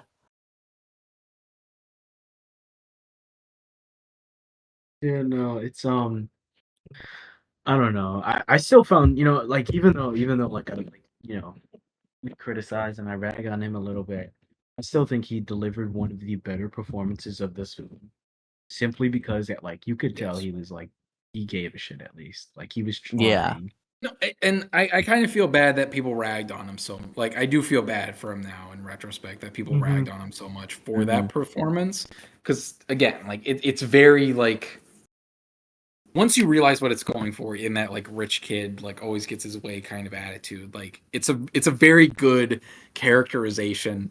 And I remember even like when I first watched the movie, I really was like taken aback by the Senate scene because like I did not know that was happening. Like That was crazy. When Scoot McNair just fucking really blows. really good. Yeah, because like you could just feel like that's like the music is like subtly like hinting that something is coming, but like you don't know what. And I remember in the theater just being like, "Hey, what the fuck is going on? Like, why is it being so slow right now? Like, why is she slowly revealing the Granny's peach tea?" And then he just like it shows like that quick shot of him in the wheelchair, and then it just blows up, and I was like, "Oh shit!" Like. It's such a good like gotcha moment. Yeah.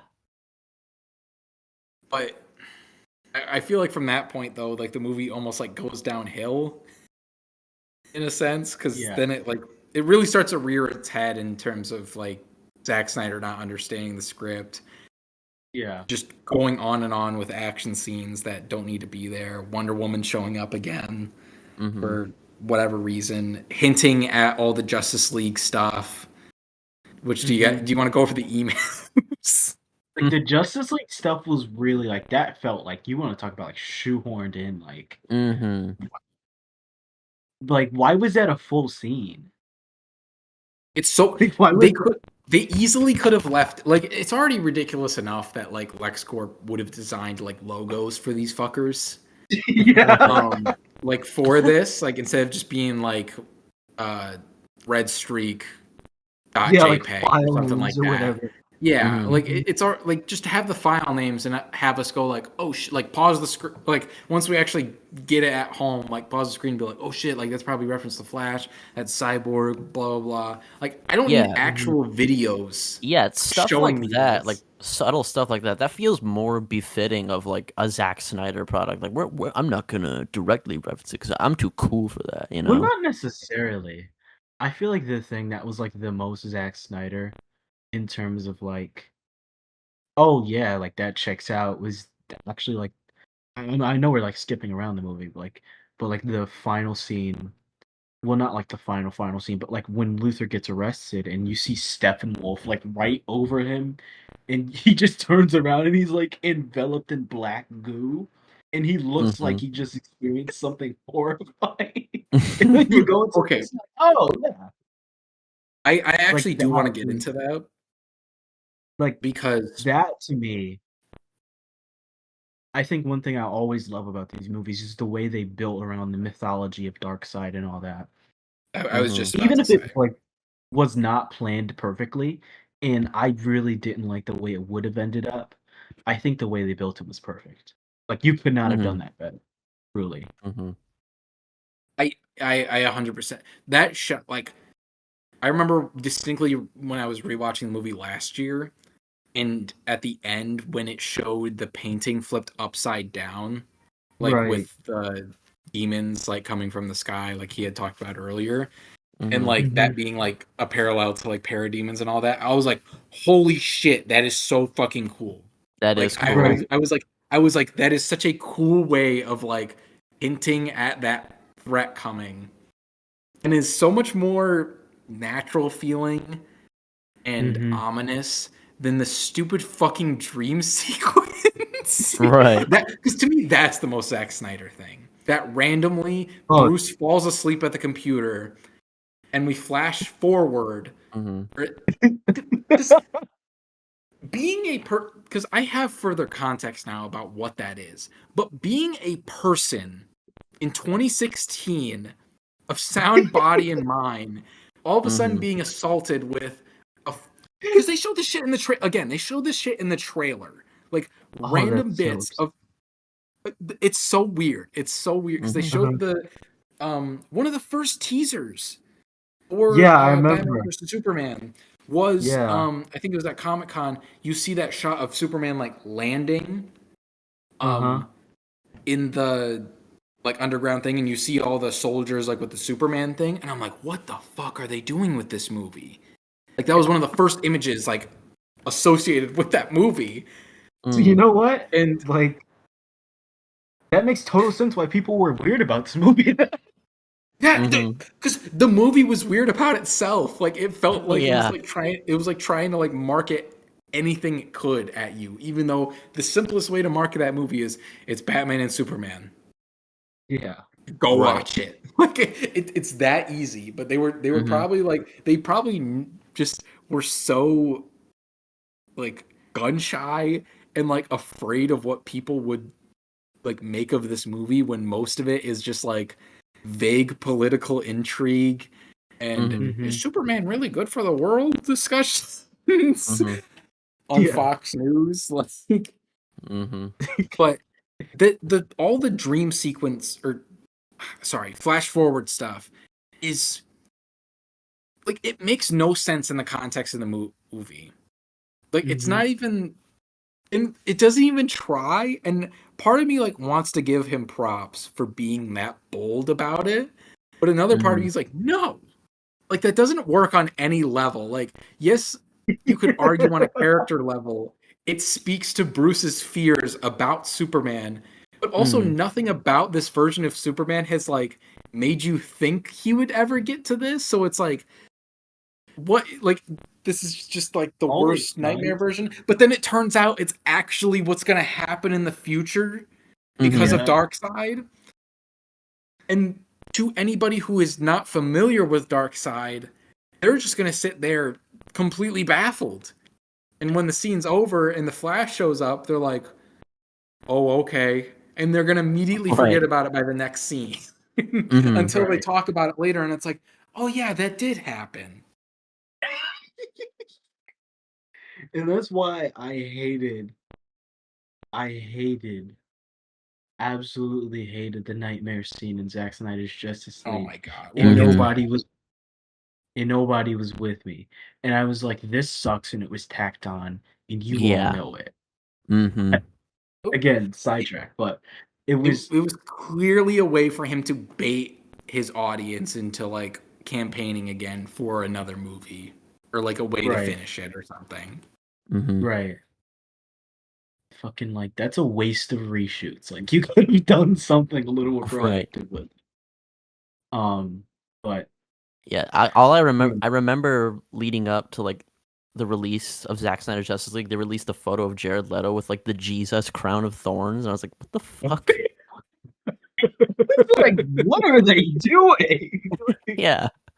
Like this is Oh how yeah, they're managing their time? that was the only other like explanation there. Is like it was just a way for Ben Affleck and Jared Leto to interact with each other because they had never really actually interacted at all throughout Yeah. these movies. Right. He was just like, you know what, like this is my last hurrah. Like I'm gonna have Mhm. them talk with each other, Yeah. and it's gonna be the dumbest fucking Batman and Joker conversation you'll ever hear in your Mhm. goddamn life. I'm gonna Yep. fucking kill you. I'm gonna fucking kill you. We're gonna give you the reach around. I'm gonna fuck you, Joker. It's like, I don't know. It was I'm not the bottom, you're the bottom.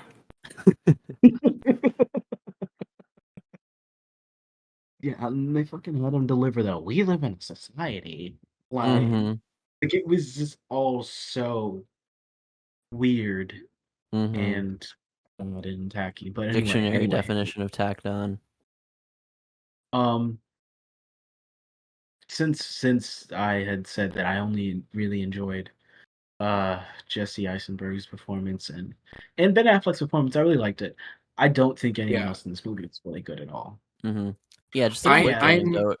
Just like we were doing like the Batman impressions. That reminds me, I still can't stand the voice modulation. It doesn't work for Batman.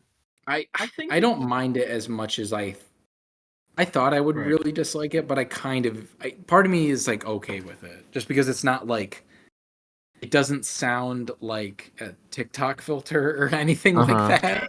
Like it like sounds like genuine voice modulation. Like you can Yeah. still tell it's his voice, Mhm. but just like a little messed up.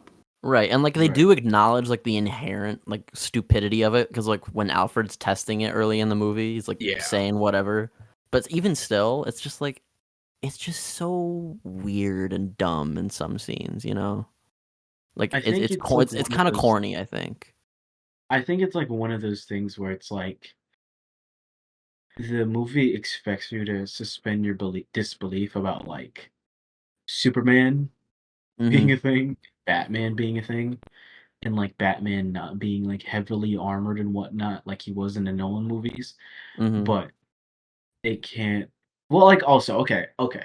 I will say, I don't think I would have liked to hear Ben Affleck's normal voice in most of these Yeah. scenes. Well, Yeah, well, no, I not at I all. I that would like have. I would have liked to at least like see him try to do a voice, you know? I would not. I would not. Like that would like Ben Affleck trying to like, do you bleed? Like no, not in his like plain normal Well, voice. no, not in a natural voice, but like I feel like he could have Do you pulled I don't bleed? think something. Waka he's waka? no Robert Pattinson. He's no Robert Pattinson. I will Yeah, say but that. I was I gonna don't say, know. I was gonna make that comment actually. I was gonna say Right. this is probably I would say this is probably the best like on-screen representate in terms of like just visuals alone, the best visual representation of Batman in a movie. If it Mhm. wasn't for Yeah. the fact that Batman came out, because that movie Yeah. just like actually gets it. Mhm. Right. Yeah, no, he's But no Robert Pattinson. I just feel like he could have pulled something off. I don't know. but yeah, but It would have been. I would have been curious to see what he done, what he would have done with it. Exactly. But I feel like the two of them aside, Affleck and Eisenberg aside, I just thought everyone in this movie is just lame. I thought Amy Adams is lame. I thought Gal Gadot like really bad, like outstandingly bad, and she just I never mean, improved. yeah. I didn't think, honestly. I'm a certified Gal Gadot hater. I do not like her at all as Wonder Woman, and I thought she was like mildly okay in this. At least in the scenes where like she is supposed to be like this like kind of vague seductress almost to Bruce. Like I think she did pretty good. And I feel like it's like kind of the situation where like she doesn't have enough to be bad, in my opinion. Right. But then like she just there just really isn't anything to her character. I think that's like the biggest like sin of all. It's just like she just shows up and it's like, oh, I swore off humanity years ago. And it's like, why though? And even I'm still asking that question because the movie didn't really answer it for me. Right. As long as they get that shot of the big three, I guess. Yeah, like the second they showed that in the trail, they showed that moment in the trailer where Superman goes, "She with you?" and he says, "I thought she was with you." And then they show the trio shot. I knew we were fucking cooked and not getting a genuinely good movie out of this. You just wait. You just wait until 2025 Superman Legacy and like not even 2025, but like the end of this year. And the ending shot of the first trailer for Superman is like Superman in the JLA against like the Legion of Doom for some reason. Oh my god. Oh my god. At least I know James Gunn can like handle a larger cast somewhat. But like I don't know. I'm holding out so much hope for that movie. I'm like on my knees. I'm begging. I will say, to go back to like performance wise, I do want to talk about Cavill because I think Cavill is the biggest. I'm gonna throw out the fraud allegations against him because all he really has is his physicality for Superman. Absolutely. That is all he has and nothing else. He brings nothing to the performance that is genuinely compelling. Yes, absolutely. I will say, like, I felt like he gave, like, out of everyone, even Amy Adams, speaking of Amy Adams, but he gave, like, the flattest performance between two movies. Yeah, it's like the weird thing where, like, he's a good fit, but he doesn't, like, go the extra mile, you know? No, not at all. Because people always make the comparison. It's like, Henry Cavill and Andrew Garfield were both great actors that were given bad scripts. I see Andrew Garfield try with those. I think both those movies are legitimately like mostly good. I love both those movies. Admittedly, I'm a little biased. I'm definitely biased in that sense. But like, I think even trying to like me be more quote unquote objective, it is very clear who would be trying more out of those two and who has genuine passion for the role. Exactly. Because, like you said, Ty, he is sleepwalking through these fucking movies, just posing and looking fucking jacked, and that's about it. And the fact that he is the most animated in Superman feeling in the Joss Whedon Justice League version, of Justice League, is fucking insane. Like, that is crazy to me. I don't know. I just thought it was all really like most of his performance is like, I don't know, him looking kind of angry, him looking like kind of sad, but not like really sad, but like inconvenient sad. Like he said that someone said something mean about him, but not like not deeply hurt by it. I mean, hey, there's a portion of the movie. I just thought of Pa Kent's fucking. I thought of it too. His river is stopping the flood story. I don't know if it's good to bring it up. I feel like I'm gonna laugh about it a lot. It's that speech. I don't think I've ever registered that speech until more recently until more recent years, because I think when I first watched the movie I was like, wait, is Pa Kent's here, like is he actually alive? Because I thought he was actually alive for a second, just based off there's a very quick reaction shot from Clark as if he is genuinely reacting to the fact his dad is alive. Just it's a again, it's like a 2-second shot, so I could have just been reading into it way too much at that point. But I never looked into what Pa Kent was saying that much, but actually listening to him be like, yeah, there was a flood and we redirected it, and your grandma, she baked me a hero cake and we had this big celebration. And it turned out that the flood went upstream and it flooded the Lang farm, and that the sheep died while I was eating my hero cake. I can still hear their screams at night. It's it's such a horrible, horrible story to be no matter what you do, Clark, you're always gonna fucking kill somebody. You're always gonna be responsible for killing somebody, or something's gonna go wrong, and you can never act It's out not of pure even just good. that. It's the fact that he ended it with, "Oh yeah, the dream stopped when I met your mother." So then it's Yes. it's oh okay, so yeah, okay, we're going there. That was when I realized, I was like, this is such a conservative Superman. This is Superman for conservatives. Who's I just need me a good wife, and fuck, I feel like I'm invincible. I don't know. I think the funniest thing about these movies with Kevin Costner is it's so he still tries to play I'm not well versed in Kevin Costner movies. This would be my third, Dances with Wolves aside. And so I'm my image of him is just oh, he's like a Western guy. He doesn't really he doesn't do father types. So when he tries to play this hardened farmer who's a little he tries to be loving, but he just kind of comes off as he comes really off again, what I said earlier. It's he sets such he sets such massive expectations, and then also is but don't worry about it though, Clark. I'll literally kill myself to enforce these values in you, but don't worry about it. Right. It's no, the beginning of his scene where he dies in the Man of Steel. Clark is "You're not my dad. You guys weren't my parents." And then Martha's no, that's really that's messed up, Clark. And Bonnie's no, no, no, no, no, allow him, keep going. Yeah. He's right. It's we own no, nothing. he's right.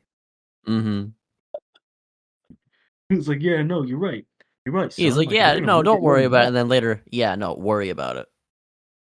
We're gonna wither away and die one day, Clark. You're gonna stay here. You're gonna be here forever. Who knows when you die? You know, we're ants to you. We're a blip. You'll be. What will you have in 500 years, Clark? I don't fucking know, Dad. Definitely not gonna have you, because you're about to die from this fucking tornado since you wouldn't let me save you. And it was just also a really, really bummy way to go out, because okay, respectfully, I know white people love their dogs, but come on now. You see a tornado. I have the strongest suspicion. I have the strongest suspicion that Kevin Costner asked for that to be put in. He's at least let me save the dog. That is just my own headcanon. But I would not be shocked at all if Kevin Costner was I want to go out like a hero. Give me my It would hero track cake. for him based on what I've heard about him, what the kind of roles he gets. Yeah. It just couldn't be a heart attack or something. It had to be no, I want to. Yeah, it couldn't be something normal. I'm gonna run directly into a natural disaster. It had to be something that would forever scar Clark and instill with him a value of hiding for the rest of his life. Mm-hmm. It's it honestly reminds me of Dexter, Dexter's dad. In that, I don't know if either of you have watched Dexter, but in the show, I have not. Do you know like the premise that it's like about like a serial kill, like it's about the guy who Yeah. like kills Mhm. serial killers? Yeah. Basically, Dexter's dad, like at an early age, Dexter like kills like animals or something like that. And instead of like taking him to a therapist, Dexter's dad is like, "You're a fucking freak, but like I'm gonna use that freakness to channel it into something else. Like I'm gonna make sure that you only kill bad people, son." And he's like 15, like he's like 10 or 15 at this point. That like Wow. he breaks this down to Dexter. And from that point onward, he like continuously instills the fact like, no, you're a freak of nature, son. Like you're never gonna be normal. You're always gonna be want to kill people. Like it's the only way you're gonna feel good about yourself. And that's just how he raises Dexter. So Dexter turns out the way he does because of his dad, as opposed to it just inherently being the way he is. And it feels very much the same with Man of Steel, where like Clark becomes this like nomadic recluse who can barely like handle anything emotionally because his dad was a fucking psycho who just didn't know Yeah. how to like properly emotionally regulate him. Mm-hmm. And the thing I hate about like all this stuff the most about like conservative Superman is like nobody challenges him on it. Like when he's like weeping, when he's weeping to Lois in Batman versus Superman, like, oh no, like Superman was just a farmer's dream. It's so hard. What do I do here? Like Lois is like, yes, it was a farmer's dream, and it was a good dream. You could That's be all God. people have. You They do. have the This American is your dream, Clark. destiny. This is your destiny. Like, Yeah, no. nobody. Again, I think this is the biggest problem with this version of Superman, or even just on like a character level. Is like he never actively makes a decision for himself, Mhm. and on a movie level, that would be fine if, like you said, it was actually called out. If like Superman was like living for other people, but it's never Mhm. called out. Like he Right. is such a stagnant person, It and just will just do happened. whatever. Yeah, he will do whatever the person in his life that means the most to him at that time tells him to do. Like his space dad told him to be a fucking superhero and put on a cape. Yeah, sure, Dad, I'll do that for you. Mm. Lois, you're my world. I would literally And fucking shave. turn to dark side. I would turn to dark side if you died.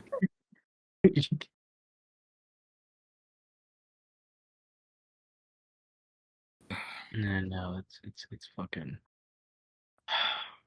I don't really. I don't know. I I don't don't really. fuck with conservative Superman. Yeah, Yeah, no. we'll get more into Cavill, I imagine, and give him a proper eulogy during the Black Adam.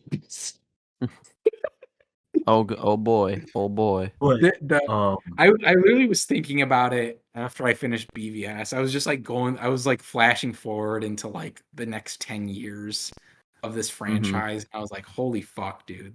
This is it's an insane roller coaster. right. Mhm. Dude, these three fucking movies cannot. These two movies cannot be like worth this long of a fucking yap section, dude. What are you guys talking about? Okay, to be fair, Bryce like wasted like 20 minutes trying to plug in his laptop. So like this is not on our own merit. You guys know you've been on call for like almost 3 hours now, right?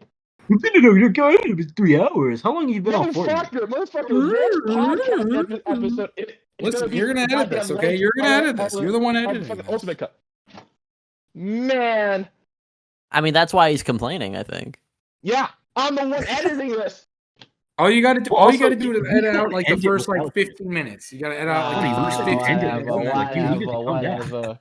Whatever. You think I'm some kind of whack ass geek side high? No, man. This is This is the fucking Zack Snyder Ultimate Cut right here. Okay, we're gonna say fuck in this bitch, and there's gonna be no duck noises. Do I get to show my ass? I mean, like I don't know how I would like translate that over to like the episode, but like you could put my bare ass on the thumbnail. Can we actually have Bruce's bare ass on the thumbnail for this? Is that actually? I think. Oh, I forgot to mention this. I forgot to mention this. I don't know why Bruce's ass reminded me of this, but one of the commercials for this movie, and I think it's hilarious because anytime I watch the opening scene now, all I think of is this commercial. It was a Jeep commercial, and it showed clips from the scene in Metropolis where Bruce is driving through the streets, and Alfred is narrating over it, and it's like, "You need to be fast." And like it's him like going through the streets, and it's a Jeep. I just need to find it. I need to find it and send it to you guys. But it is the funniest fucking thing to watch that commercial and then watch the movie, imagining Alfred's like voiceover for it, while like 9/11 times 12 is happening around Metropolis. Yeah. Yeah, it's, Find it. you need to be fast. Alfred, my fucking coworker is dying. His legs are cut off. Bruce Wayne, the Jeep money came in.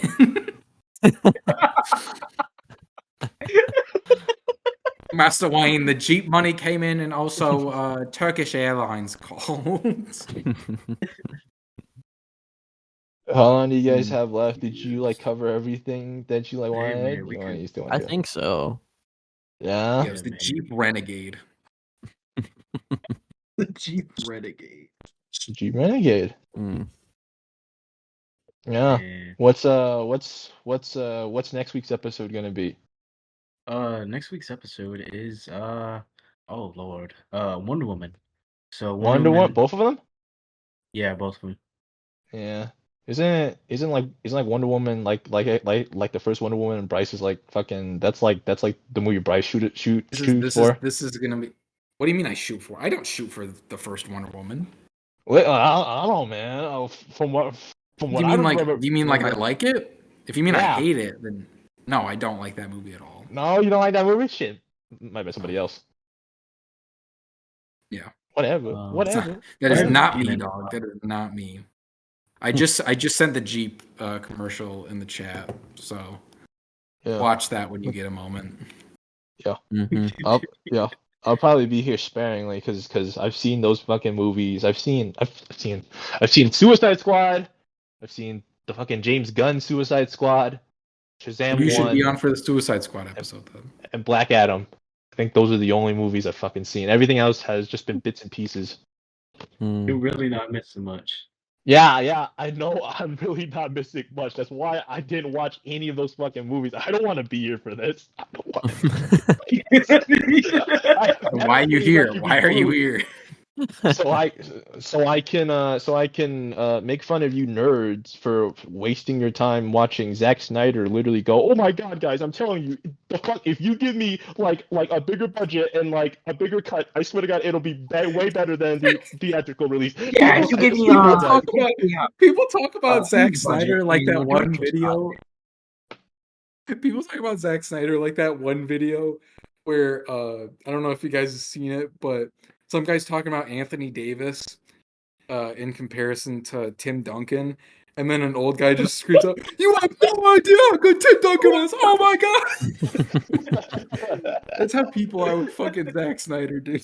You're just like, "Oh my god, you have no idea how smart and cool and sexy Zack Snyder is." Mm-hmm.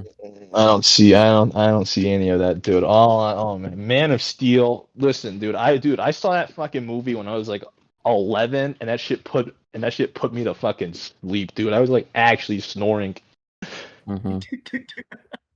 Yeah, no, Zack Snyder is like the king of just like unnecessary bullshit in like movies. It's like you did not have to have a 30-minute long fucking Krypton just like scene. It's like dude, I don't give two fucks about Jor-El, dude. I don't give two fucks about Jor-El. I don't give a shit about that. Literally, the only purpose Jor-El serves is to die and tell Superman, yeah, you're a fucking alien. That's it. That's all you need. That's all you need. Mm-hmm. Shit, maybe I should have been here for the first 10 minutes of this podcast. Yeah, that would track. Whatever, man.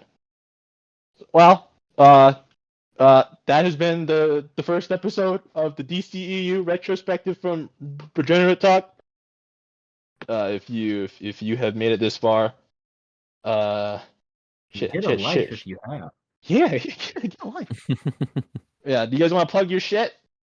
I don't even think most of us are even active anymore. Bryce certainly doesn't use Adam Sandler's Big Wheel anymore. That shit's dead in the water. We're all low key retired, but like you know, check out the Freak Side. You Yep. know, stay cool, stay fresh. Thank you very much. Thank you very much. Yep.